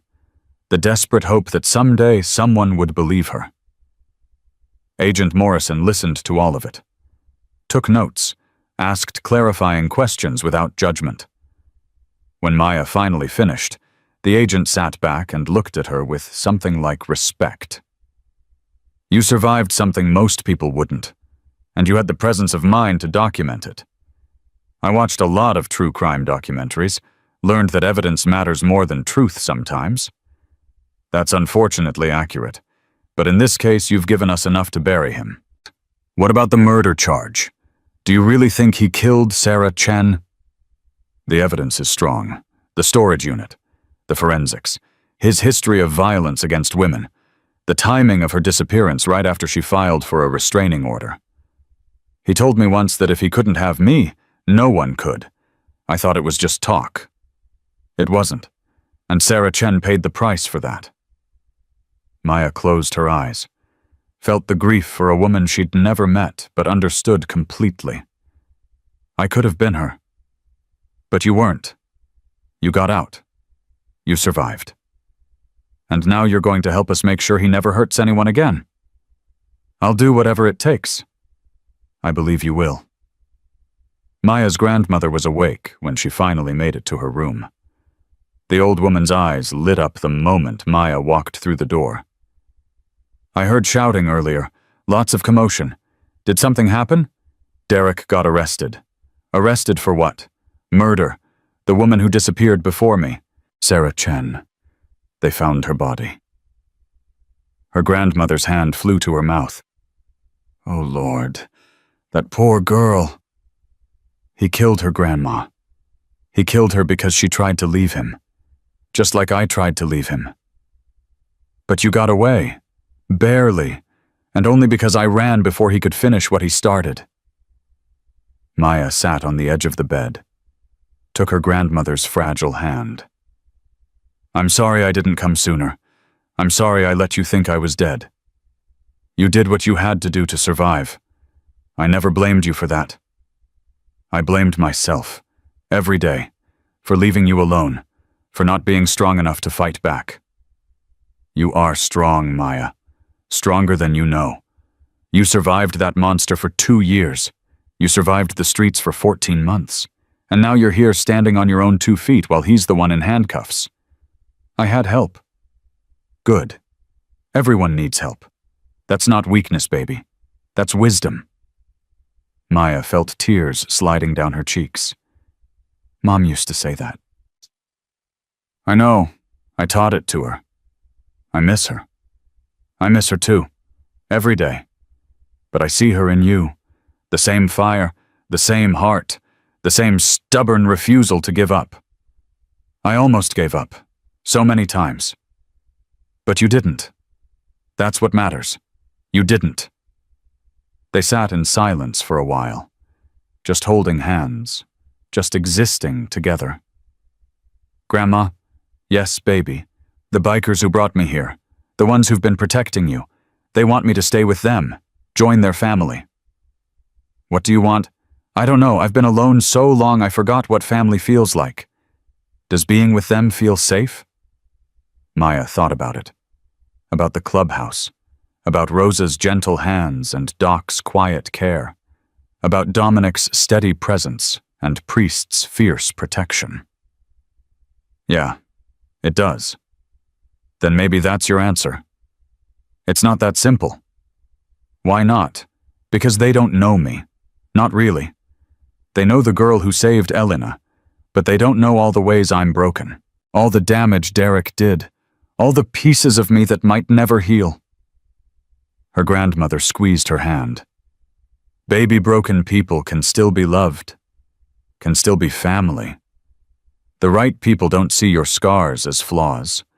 They see them as proof that you survived. What if I disappoint them? What if you don't? What if you let them in and they actually stay? That never happens. It's happening right now. Those men rode hundreds of miles to protect an old woman they'd never met, because her granddaughter mattered to them. That's not nothing, Maya. That's everything. The door opened. Dominic stood there looking uncomfortable, like he didn't want to interrupt. Sorry, just checking if you needed anything. Maya's grandmother looked at him. Really looked. Come here, young man. Dominic approached the bed slowly. This fierce biker suddenly uncertain in front of a frail old woman. You've been taking care of my granddaughter? Yes, ma'am. Why? Because she saved my sister's life. And that's the only reason... Dominic hesitated. No, ma'am, it's not. What's the other reason? Because someone should have helped her a long time ago. Someone should have seen what was happening and done something, and since nobody did, we're doing it now. Maya's grandmother studied him for a long moment. You're a good man. I can see it in your eyes. I try to be. Keep trying. Keep protecting her. She's been alone too long. I will, ma'am. We all will. The old woman nodded, satisfied. Good. Now take her home. She needs rest. Real rest. In a real bed. With people who care about her. Grandma, go Maya. I'll be fine. These nice gentlemen have been guarding my door like I'm the Queen of England. Nothing's getting past them. I don't want to leave you. You're not leaving me. You're just going to heal somewhere safe. And when you're better, you'll come back. We'll have lunch. You'll tell me about your new family. They're not my family. They are. You just haven't accepted it yet.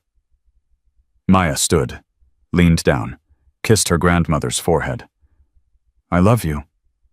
I love you too, baby girl. Now go, be happy. That's all I've ever wanted for you. The ride back to Memphis felt different. Lighter. Freer. Derek was in federal custody. The charges were piling up. The evidence was overwhelming. For the first time in 2 years, Maya didn't have to look over her shoulder. For the first time in 14 months, she didn't have to plan her escape route. For the first time since she could remember, she could just exist.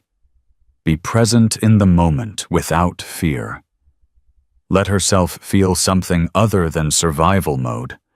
She held on to Dominic as the motorcycle ate up the miles, and she let herself imagine something she hadn't dared to imagine in years. A future. Not just surviving until tomorrow, but actually living. Actually building something. Actually becoming someone other than Derek Vance's victim. The clubhouse was quiet when they arrived. Most of the brothers had dispersed back to their own lives, their own families. But Rosa was waiting with hot food and fresh sheets, and that particular kind of care that felt like being wrapped in a warm blanket. How's your grandmother? Recovering. Stronger than she looks. Good. How are you? Maya thought about it. Really thought about it. I think I'm going to be okay. I think for the first time in a long time I might actually be okay. Rosa smiled. That's the first step. Believing it's possible. I'm scared it won't last, that something will go wrong, that Derek will find a way out. He won't. The FBI doesn't lose cases like this, not with the evidence they have. But what if... Maya, look at me. Maya looked. You've spent 2 years preparing for the worst, waiting for the other shoe to drop. That's how you survived. But you're not just surviving anymore. You're allowed to hope now. You're allowed to believe that good things can happen to you. I don't know how. You learn. One day at a time. One moment at a time. And every time fear tells you to run, you remind yourself that you're not alone anymore. Maya felt tears threatening again. I keep crying. I never used to cry. That's because you were in survival mode. Crying was a luxury you couldn't afford. Now you can. Let it out. It's healing. I don't know how to heal. Nobody does until they start. But you've already started. You just don't see it yet. Rosa pulled her into a hug, held her while she cried. And Maya let herself be held. Let herself be weak. Let herself be human. Because for the first time in 14 months, there was someone there to catch her when she fell. 6 months changed everything. 6 months of antibiotics and real meals and sleep that didn't come with one eye open. 6 months of therapy sessions where Maya learned that the nightmares weren't her fault, that the flinching wasn't weakness, that healing wasn't linear, but it was possible. 6 months of becoming someone she barely recognized. You're up early. Rosa's voice pulled Maya from her thoughts. She was standing on the clubhouse porch, watching the sun rise over Memphis like she did every morning now. Couldn't sleep. Nightmares again? No. Nerves. Rosa handed her a cup of coffee, sat down beside her. The trial starts today. Yeah. You ready? Maya took a sip of coffee. Let the warmth spread through her chest. I've been ready for 2 years. I just didn't know it. You're going to have to face him. In that courtroom. Look him in the eye while you tell everyone what he did. I know. That's not going to be easy. Nothing about the last 2 years has been easy. At least this time I'm not alone. Rosa squeezed her shoulder. No, you're not. And you never will be again. The federal courthouse was massive. Maya had never been inside a building this big, never been surrounded by this much marble and wood and weight of history. But she walked through those doors with her head held high, flanked by Dominic on one side and Elena on the other. Elena, who'd made a full recovery. Elena, who'd become the closest thing Maya had to a sister. Elena, who'd insisted on being here even though her doctors had warned her to avoid stress. "You don't have to do this," Maya had told her that morning. "Your heart, my heart is fine. And even if it wasn't, I'd still be here. You saved my life. The least I can do is watch you take back yours." The courtroom was packed, reporters, lawyers, families of Derek's other victims, federal agents who'd worked the case, and in the gallery taking up 3 entire rows, iron wolves in their Sunday best, 60 men who'd traded leather for suits because they wanted to show Maya she wasn't facing this alone. Derek sat at the defense table. Orange jumpsuit, handcuffs, face gaunt from 6 months in federal custody. He looked smaller than Maya remembered. Diminished. Like the monster under the bed when you finally turn on the lights. Their eyes met. Maya didn't look away. Didn't flinch. Didn't feel that familiar spike of terror that had controlled her for so long. She just looked at him. At this man who'd stolen 2 years of her life. Who'd killed at least one woman and nearly killed others. Who'd used his badge as a weapon and his charm as camouflage. And she felt nothing but certainty. Certainty that she was going to destroy him. All rise. The United States District Court for the Western District of Tennessee is now in session. The Honorable Patricia Williams presiding. The trial lasted 3 weeks. 3 weeks of testimony. 3 weeks of evidence. 3 weeks of Derek's carefully constructed lies crumbling under the weight of truth. The prosecution called witness after witness. Rebecca Torres took the stand first. Described in quiet, trembling detail how Derek had broken her jaw when she tried to leave him. How the responding officers had believed his story about her falling downstairs. How she'd been too afraid to contradict him. Amanda Wright came next. Showed the jury the scars from her ruptured spleen. Explained how Derek had visited her in the hospital, brought flowers, told her he'd kill her family if she ever talked. Jennifer Cole. Missing 2 teeth. Voice barely above a whisper. But she told her story anyway. And then there was Sarah Chen.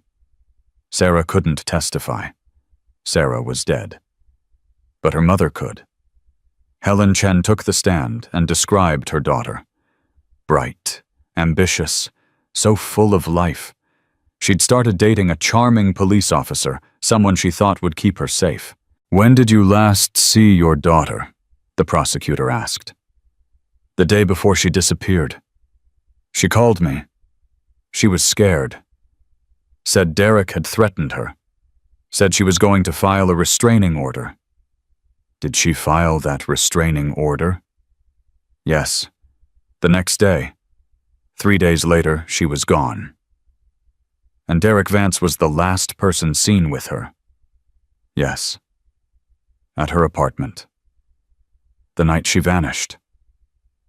Helen Chen looked at Derek, at the man who'd murdered her child. "He took my baby from me. He buried her in a storage unit like she was garbage, and for 3 years I didn't know. I thought maybe she was still alive somewhere. Maybe she'd run away. Maybe she'd come home." Her voice broke. But she was never coming home, because he killed her, and nobody stopped him. The courtroom was silent. Even Derek's defense attorney couldn't find words. Maya took the stand on day 15. She'd prepared for this moment, practiced her testimony with prosecutors, rehearsed what she'd say until the words felt like armor instead of wounds. But nothing prepared her for actually sitting there, looking out at a room full of strangers, knowing that what she said next would determine whether Derek Vance spent the rest of his life in prison. "Miss Cross, Can you describe your relationship with the defendant? Maya took a breath. We dated for 6 months. He was charming at first, attentive, made me feel special. I thought I'd found someone who would protect me. When did things change? Slowly. He started controlling what I wore, who I talked to, where I went. I didn't recognize it as abuse because I'd never been abused before. I just thought he loved me too much. Can you describe the first violent incident? He hit me. We'd been dating for 4 months. I came home late from a study group. He accused me of cheating, slapped me so hard I hit the wall. What happened after? He apologized, cried, said it would never happen again. Bought me flowers. For 2 weeks he was perfect. But it did happen again. Yes, it always happened again. The apologies got shorter, the violence got worse. He broke my ribs, cracked my wrist, put a gun to my head and told me he'd kill me if I ever left. Objection. Derek's attorney stood. This is uncorroborated. Overruled. Continue, Miss Cross. Maya looked directly at Derek. I believed him. When he held that gun to my temple, I looked in his eyes, and I knew he meant every word. So I waited until he passed out and I ran. I've been running ever since. Can you describe what happened after you left? He hunted me for 14 months. Called ahead to every shelter I tried to enter. Told them I was dangerous. Got me expelled from nursing school. Destroyed my reputation. Made sure I had nowhere to go, no one to turn to. Why didn't you go to the police? Maya almost laughed. He was the police. His captain protected him. His friends covered for him. I tried once, went to internal affairs with evidence of the abuse. That night he showed up at my apartment. Broke 3 of my ribs. Told me if I ever talked to anyone official again, he'd make sure I disappeared. Like Sarah Chen disappeared. Objection. Withdrawn. Miss Cross. How did you end up at Big Earl's truck stop on February 10th? I'd been homeless for 14 months. Sleeping behind dumpsters. Eating from trash cans. I had pneumonia I couldn't treat because hospitals require ID, and I knew Derek monitored the systems. I was dying. I knew I was dying. But I was more afraid of him finding me than I was of death. What happened that morning? A girl collapsed in the parking lot. Cardiac arrest. Nobody helped. They just stood there recording on their phones. So I did what my grandmother taught me. I dropped to my knees and did CPR for 8 minutes until she started breathing again. That girl was Elena Hawkins. Yes. And her brother Dominic Hawkins is a member of the Iron Wolves Motorcycle Club. Yes. They took you in. They saved my life, just like I saved Elena's. They gave me food, medicine, a safe place to sleep. And when Derek came for me, they stood between us. What happened when Derek came? Maya described the confrontation at the clubhouse, the fake warrant, the threats, the escalation to her grandmother's nursing home. She described the terror of learning Derek had threatened an 80-year-old woman, the rage of seeing footage of him grabbing her arm, the grief of knowing his visit had caused her stroke. And she described the night at the hospital in Arkansas, the 120 bikers who'd ridden to protect a stranger's grandmother. The moment Derek was finally arrested. Miss Cross, you've had 6 months to think about everything that happened. Looking back, is there anything you would have done differently? Maya was quiet for a long moment. I would have asked for help sooner. I spent 14 months trying to survive alone because I thought needing help meant being weak. But the strongest thing I ever did was let people in. Let them fight for me. Let them show me that I mattered. She looked at the jury. Derek Vance spent 2 years trying to convince me I was worthless, that nobody would ever believe me, that his badge made him untouchable and my word meant nothing. Her voice strengthened. He was wrong. I'm not worthless. I'm not invisible, and his badge doesn't protect him anymore. Nothing does. Because the truth is out now. And the truth is that Derek Vance is a murderer, a stalker, and an abuser who used his power to destroy anyone who tried to escape him. She turned to face Derek directly. "You told me if you couldn't have me, nobody could. You were wrong about that too. I belong to myself now, and I'm never going to be afraid of you again."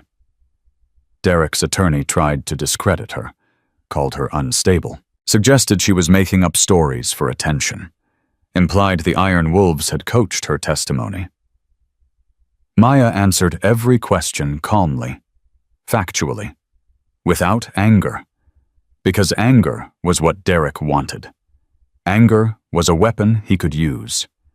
Truth was the weapon Maya used instead. The jury deliberated for 4 hours.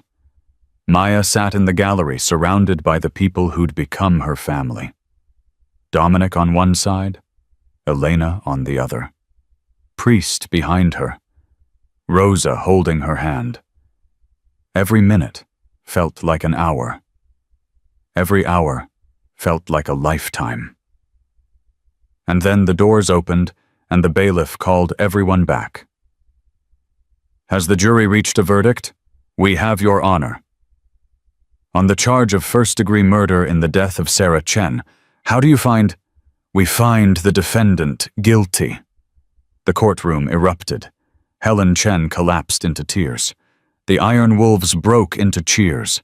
Derek's attorney buried his face in his hands, and Derek himself just sat there, frozen, like he still couldn't believe this was happening to him.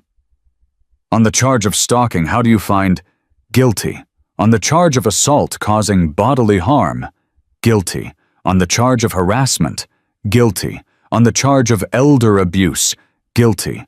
On the charge of obstruction of justice, guilty. 6 charges, 6 guilty verdicts, 6 nails in the coffin of Derek Vance's life." The judge ordered sentencing for the following month. But Maya already knew what was coming. Life without parole. Derek Vance would die in prison, and Maya Cross would finally be free. The celebration at the clubhouse lasted all night. But Maya slipped away after a few hours, found herself on the back porch again, looking at the stars, processing everything that had happened.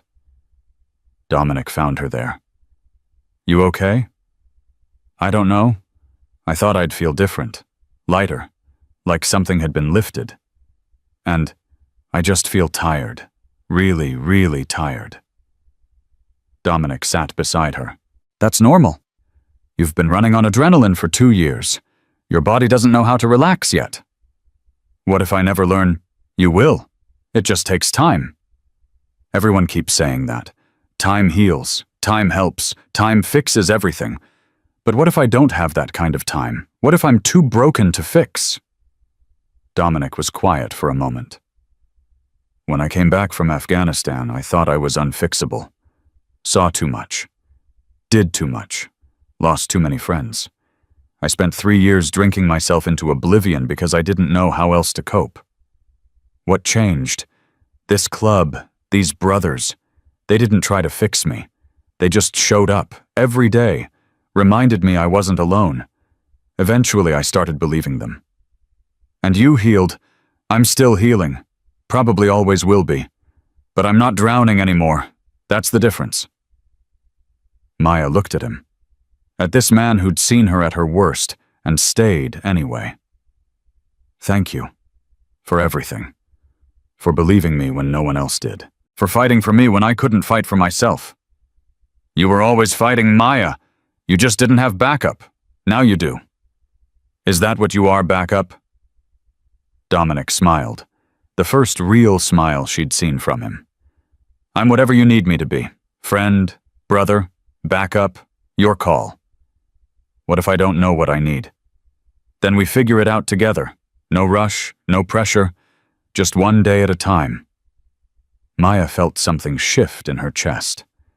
Not fear, not grief. Something warmer. Something she'd forgotten existed. Hope. The sentencing came 6 weeks later.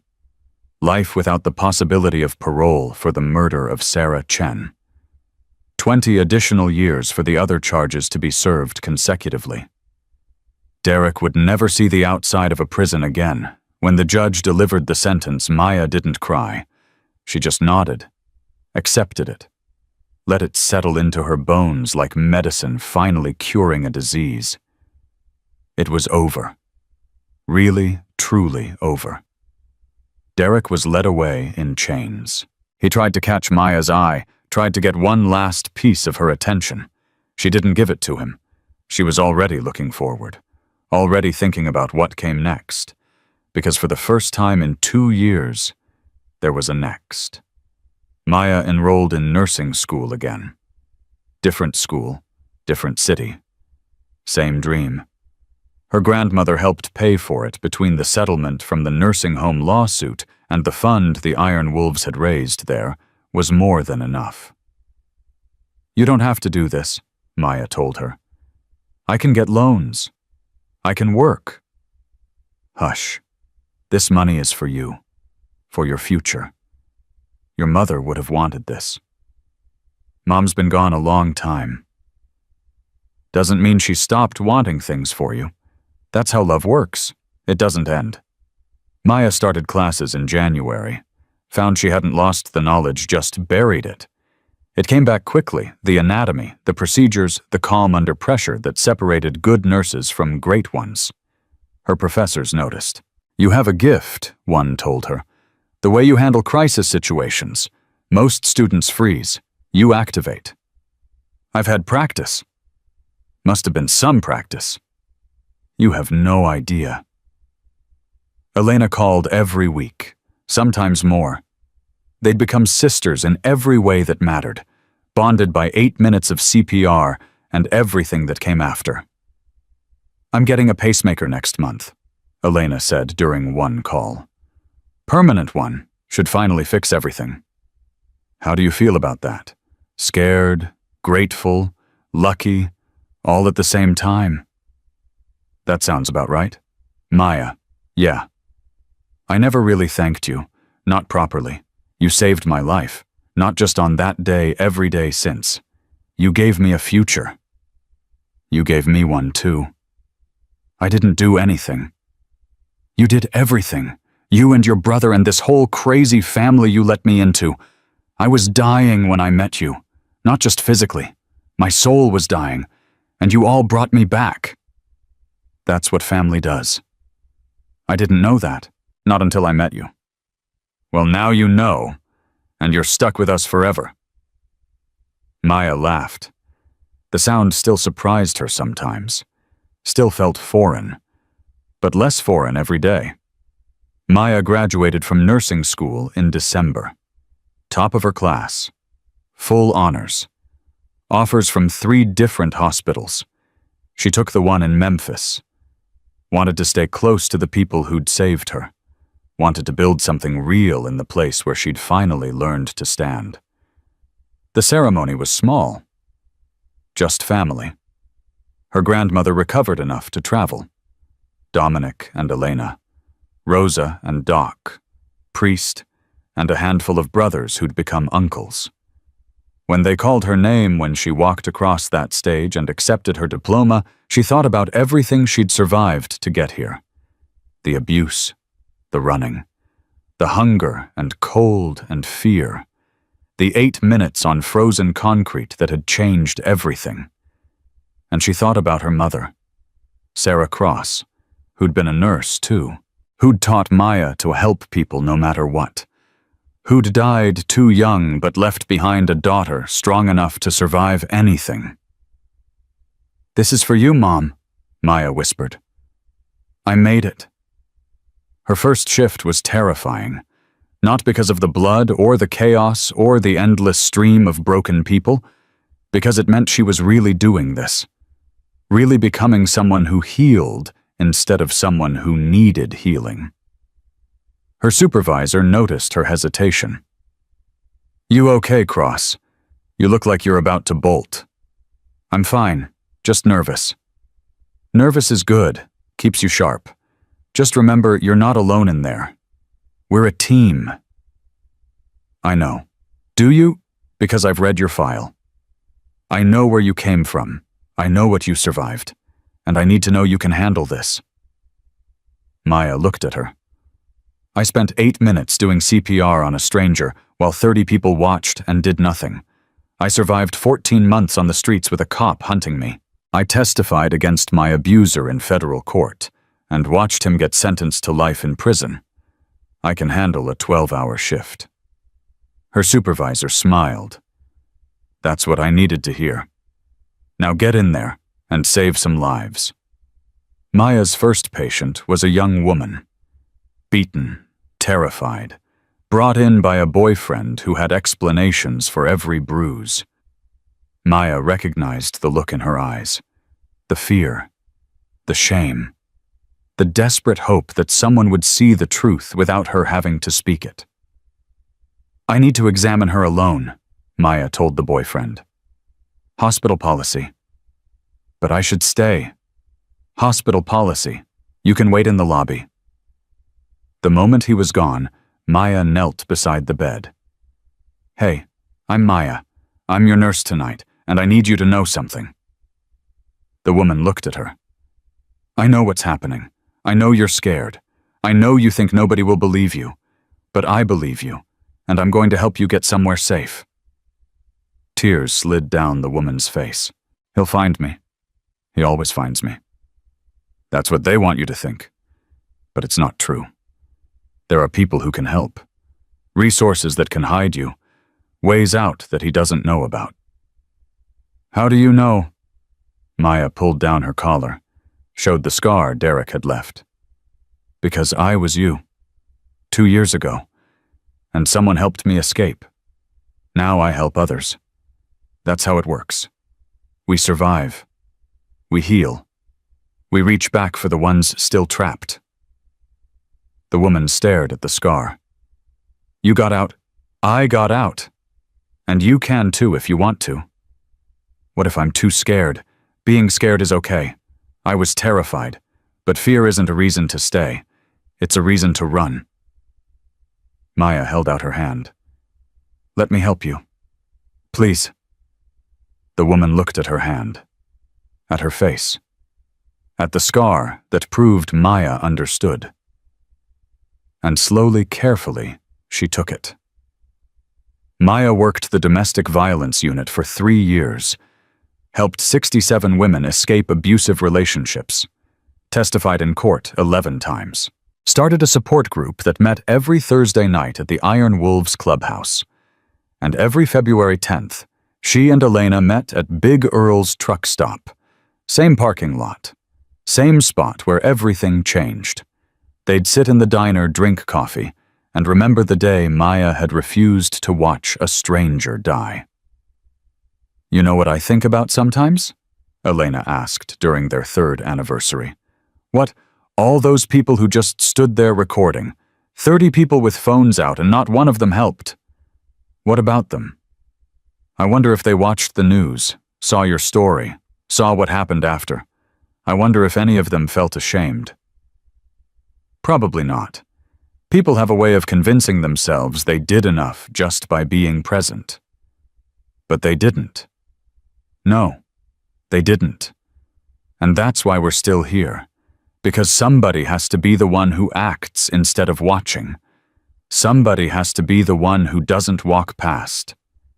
Elena squeezed her hand. I'm glad you were that somebody. Me too. Maya's grandmother died peacefully in her sleep the following spring.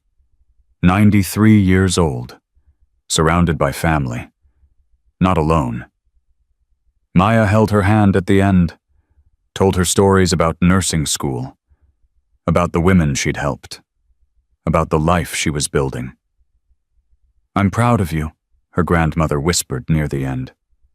So proud. I learned from you. Everything good in me came from you. No baby. It was always there. I just helped you see it. Her last words were simple. Your mama's waiting for me. I'll tell her you're okay. Maya cried for 3 days. Then she got up, went to work, and kept saving lives. Because that's what her grandmother would have wanted. That's what her mother would have wanted. That's what Maya wanted for herself. The plaque went up on a Tuesday. Big Earl had agreed to let them put it near the entrance, right where Elena had collapsed. In honor of Maya Cross, who taught us that the person everyone ignores might be the only one brave enough to save your life. Maya stood in front of it, reading the words over and over. Dominic stood beside her. They'd started dating 6 months after Derek's conviction. Slowly, carefully. Both of them carrying scars that made trust difficult. But they'd built something real. Something lasting. "What are you thinking?" he asked. "I'm thinking about the girl I used to be. The one who sat against that wall begging for spare change. The one who thought she'd die invisible and forgotten. What about her? I wish I could tell her it gets better, that the worst day of her life would become the first day of her new life, that the strangers she saved would become the family she needed. She knows. Somewhere inside she always knew. How do you figure, because she didn't give up? She could have walked past Elena like everyone else did. She could have stayed invisible, stayed safe, stayed hidden. But she chose to act. She chose courage over comfort. I was just doing what my grandmother taught me. You were doing what you were born to do. Maya looked at him. At this man who'd crossed state lines to protect her, who'd stood between her and monsters, who loved her not despite her scars, but because of them. I love you. I love you too. I never thought I'd say that again. After Derek, I thought that part of me was dead. It wasn't dead, just hiding, waiting until it was safe to come out. Is it safe now? Dominic smiled. You're standing in front of a plaque with your name on it, surrounded by 60 bikers who'd die for you, with a nursing degree on your wall and a future you built with your own hands. Yeah, I think it's safe. Maya laughed, leaned into him, let herself believe. If you've ever felt invisible, know this. You won't be invisible forever.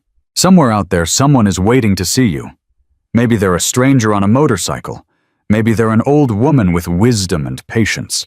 Maybe they're a girl whose heart stopped until you made it beat again. You don't know who they are yet. They don't know who you are. But they're coming. And when you meet them, everything changes. Not all at once, not perfectly, but permanently. Because that's what happens when someone finally looks at you, really looks, and decides you're worth fighting for. Maya Cross spent 2 years being erased by a man with a badge. She spent 14 months being invisible on the streets. She spent 8 minutes saving a stranger's life. And she spent the rest of her life proving that the girl everyone stepped over could become the woman everyone counted on. That's the story. That's the truth. That's what happens when you refuse to walk past someone else's suffering. Subscribe if you believe in real heroes. Share this with someone who needs to remember that protectors still exist. And the next time you see someone the world has forgotten, ask yourself, will you be the one who records? Or will you be the one who kneels? Will you be the 30 people who watched? Or will you be the one person who acted? Maya Cross made her choice on frozen concrete. Now make yours. The ending isn't Maya standing in front of a plaque. It isn't the trial or the conviction or the justice finally served. The ending is Maya in her scrubs walking into a hospital room, kneeling beside a terrified woman and saying the words nobody said to her soon enough. I see you. I believe you. And I'm going to help. That's the ending. That's the beginning. That's what it means to stop being invisible and start making others visible too. Maya Cross saved 1 life on February 10th. She's saved hundreds since. Not because she's special, because she refused to look away. Be someone's iron wolves. Be someone's Maya cross. Be the person who doesn't walk past. That's the story. That's the promise. And that's proof that one moment of courage can echo through every moment that follows.